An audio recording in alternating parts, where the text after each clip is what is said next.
অতীত নিয়ে সবাই পড়ে থাকো। আরে ভাই, তুই যে তোর অতীত নিয়ে আসছ, তুই অতীতকে তুই যতদিন না বলতে পারবি ততদিন তুই সফলতার দিকে যেতে পারবি না। তুই যারে নিয়ে পড়ে আসছ, যে তোরে ঠেকা দিচ্ছে, যে তোরে টাকা বানায় চলে গেছে, তো যে চলে গেছে সে কিন্তু ভালোই আছে। তুই কেন কষ্ট পাচ্ছিস? সে আমাকে ছেড়ে চলে গেছে, আমি ভালো নাই। আরে দূর তোরই, তুইও দেখাই দে যে তুইও ভালো থাকবি, তুইও ভালো থাকস। তুই এমন কিছু কর যাতে সে আফসোস করে যে না, আমি মনে হয় যে তার সাথে থাকলেই ভালো থাকতাম।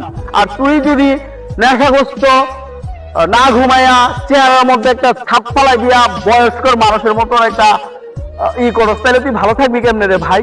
আমি তোদের কাছে রিকোয়েস্ট করব, যে চলে যাওয়া সে চলেই যাবে, সে কখনো থাকবে না। যেহেতু তোর জীবন থেকে আগে কেউ চলে গেছে, তাহলে তুই ভালো থাকবি।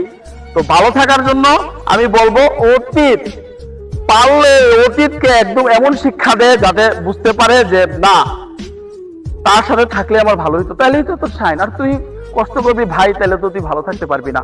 আমি তোদের কাছে রিকোয়েস্ট করবো, যারা বিভিন্ন ভাবে কষ্টে আসস, অতীত মানে বুঝতেই পারছস, তোর এক্স গার্লফ্রেন্ড অথবা বয়ফ্রেন্ড হইতে পারে।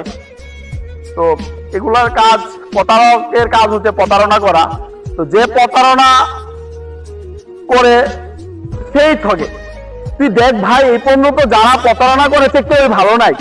তা আমি বলবো যে তুই ভালো থাকবি। এই জন্য ভাই আমি তোদের কাছে রিকোয়েস্ট করব, তুই তাই করে বলতেছি, তোরা রাগ করিস না। তো অতীত ত্যাগ দে ভাই, তাইলে তুই ভালো করবি।